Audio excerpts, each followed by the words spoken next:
Hello everybody, welcome to Dolly Tabled. My name is Shaggy, and today I'm running down my top 10 solo tile laying games. One of the first modern board games I played around a dozen years ago was Carcassonne, arguably the most well-known and influential pure tile laying games of all time. Ever since then, I've really been drawn to this genre. For the longest time, most of the tile laying games I played regularly were multiplayer only. But recently, I've played a lot more solo tile laying games, and so that's what this list is going to focus on. Now, I've tried to organize everything based on how interesting I find the tile laying portion of the game. I think you'll see what I mean, so let's just go ahead and get started. Number 10 is Trailblazers. Trailblazers is a small and quick playing tile laying and card drafting game using these domino style cards.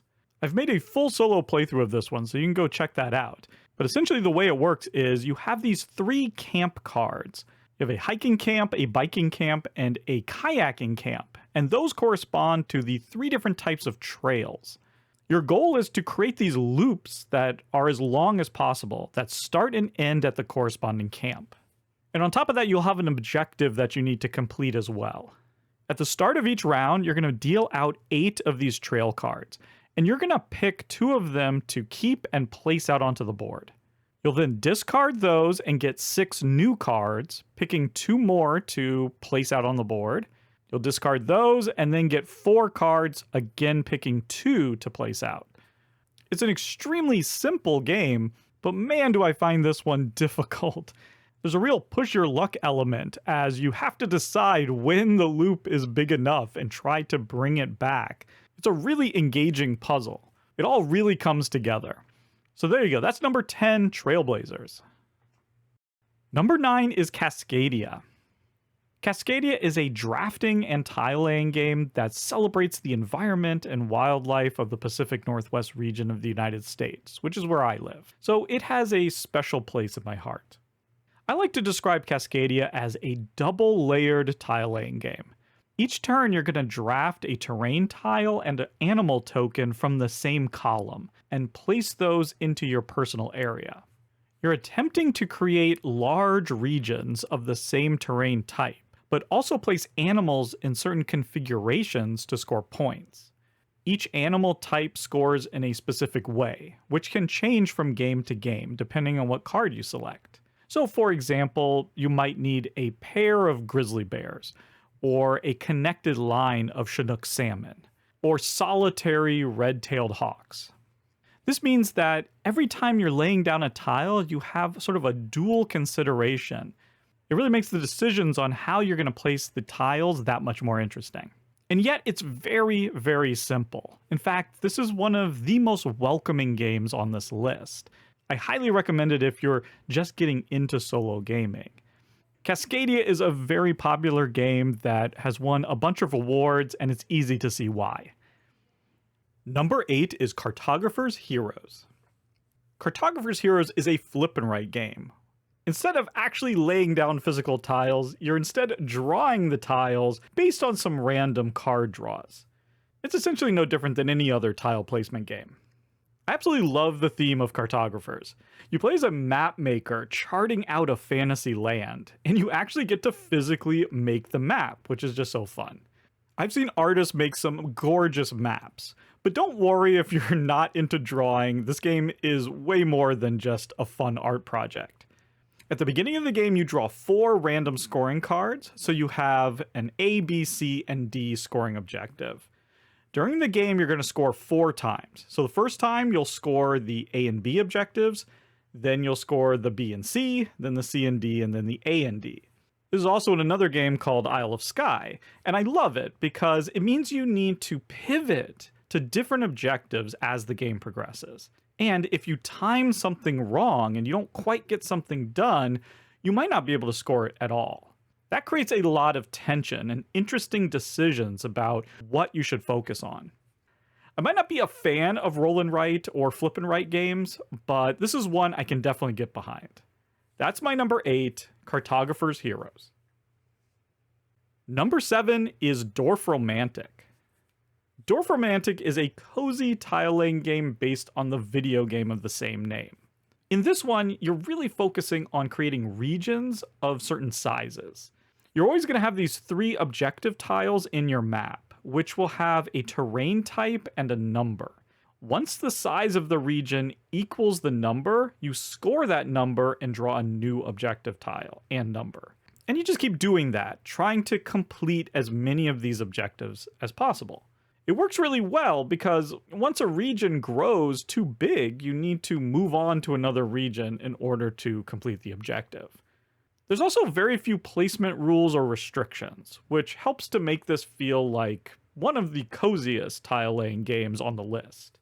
Another little twist with Dorfromantik is as you complete games, you unlock different modules that add new rules and complications. This really helps to keep things fresh and interesting.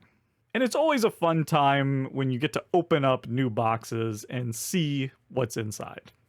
So there you go, that's my number 7, Dorfromantik. Number 6 is Naturopolis. Naturopolis is a standalone, light 18-card microgame that plays in 15 minutes. This is my favorite of the Sprawlopolis line of games, mostly because of the nature theme, but I also find the tile placement a little bit more interesting in this one. You get 3 scoring conditions at the beginning of the game by just flipping over 3 random cards. Then you just play cards from your hand one at a time, overlapping cards if you want, trying to minimize the number of roads and create large regions of similar terrain. To win, you must score points equal or greater to the sum of the numbers on your 3 goal cards. The combinations of those 3 cards really change up the game. There's a wide variety of different scoring conditions, and like Dorfromantik, there are very few restrictions on how you play your cards. You can make an entirely long line of cards if you want. You could stack them all up on top of each other. It really adds a lot of variety and replayability in a game that only has 18 cards. So there you go, that's my number 6, Naturopolis. Number 5 is Ark Nova. In Ark Nova, you get to create your own zoo by building enclosures and fitting them with cute animals from a giant deck of cards. Obviously, Ark Nova has a lot more going on than just tile laying. It borrows a bunch of interesting mechanisms from other games. I particularly love this wonderful action river system, where when you play a card, its power is based on how far to the right it is in the line of action cards, and then it resets back to the beginning. So there's this really cool timing element. It also has familiar tableau and engine building ideas, as well as a cool scoring mechanism that I first saw in Rajas of the Ganges. But the tile laying is really fun too, because you really feel like you're building out your zoo. You're building out these enclosures on the map of different sizes. And it's all based on what animal cards you have in your hand, because certain animals need certain size of enclosure. And in fact, some animals need the enclosure to be next to a source of water or a mountain. And as you're building out these enclosures, they need to be adjacent to something that's previously been built. I also like that as you're building these out, you're covering up certain hexes that are giving you bonuses. And so trying to time all that, trying to fit them into the maps, and there's a bunch of different maps that have slightly different designs. It's just so satisfying to plunk down a big enclosure and then play an animal into it and flip it over to show that it's now occupied. It's just such a fun experience. That's my number 5, Ark Nova. Number 4 is Oranienburger Kanal. Oranienburger Kanal is a unique and puzzly tile and card laying game for 1 or 2 players that I prefer as a solo experience. Each round you activate 4 out of 7 different action spots. These give you resources which you use to play building cards into your personal tableau, which is a 4x3 grid. The cards will give you victory points and bonuses, but you cannot activate them until they are completely surrounded on all 4 sides by route tiles. There's 4 different route tiles: paths, roads, canals, and railroads. These each have different costs and placement rules. But once you've surrounded a card, you activate the bonus, which usually depends on having a certain combination of routes around the card. There's a lot of subtle strategies and tricky decisions in Oranienburger Kanal. This one has sadly flown a little under the radar, so please check out my full solo playthrough to learn more. That's my number 4, Oranienburger Kanal. Number 3 is Ginkgopolis. Ginkgopolis is an abstract-looking tile-laying and city-building game. It's an incredibly original design and pretty deviously clever, if you ask me. You're going to have a hand of building tiles as well as building cards. And on your turn, you're going to play a card with a tile. The card designates where you're building. So you're either going to be building on top of previously built buildings, or you're going to be placing that tile along the edge of the city, expanding it outward. You then place resource markers on those buildings based on how high of a stack it is. And you use those resource markers for area control. You're trying to control the different colored regions by having the most markers there. But it means all sorts of interesting things can happen. You could build a different colored building on top of a previously played one, connecting up 2 different regions. Or maybe doing the opposite, splitting up a big region so it won't be worth as many points, or though you can gain control of at least part of it. Things can get super swingy, but as you build up the city, you're getting these cards into your tableau that give you special abilities when you build, replenishing your hand with the tiles and the resources that you need, as well as victory points. And while this doesn't seem like a game that would work very well solo, the solo mode is actually terrific and really underappreciated in my opinion. So there you go. That's my number 3, Ginkgopolis. Number 2 is the Castles of Burgundy.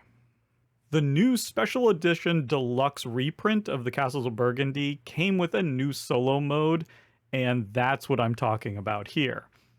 This is, of course, a classic tile-laying game where you use dice to take actions.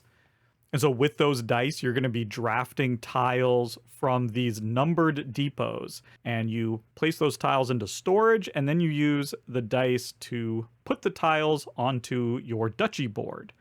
There's a whole variety of different types of tiles that score in different ways. But as you place them out into these designated areas, they need to be adjacent to tiles you've previously placed, and you'll be getting these special abilities as you place them. In particular, you have all of these building tiles, and each building gives you something special, like you might get silver, or you might get more workers that can adjust your dice, or you can maybe take additional tiles, stuff like that. But you're really trying to complete these different colored regions as fast as you can, because each round, the points that you get for completing regions goes down. So you get so many more bonus points for completing regions early. And then also, the bigger the region, the more points you get. I just find this one so much fun. It's just great puzzling out how to best use the 2 dice that you roll in the most efficient way possible each turn. But there you go. Number 2, a classic, the Castles of Burgundy. And number 1 is A Feast for Odin. This is probably no surprise. A Feast for Odin is the classic tile-laying game. The most epic of tile-laying games. Just one of my favorite games in general, with an incredible solo mode. In fact, I just did a full solo playthrough of this one finally after all these years. Please go check out that playthrough. But in A Feast for Odin, you are doing worker placement in order to take all these different kinds of actions that are giving you all these different types of shapes of tiles. And some of these tiles you're going to be using to feed your workers, but others that are like treasures and stuff that you're collecting and plundering or creating, you're putting out onto this massive grid, Tetrising them together, trying to fill up your board by the end of the game, because each of the exposed spaces is worth negative points. So you want to fill that thing up, but you're also trying to surround certain squares so that you can get those bonuses.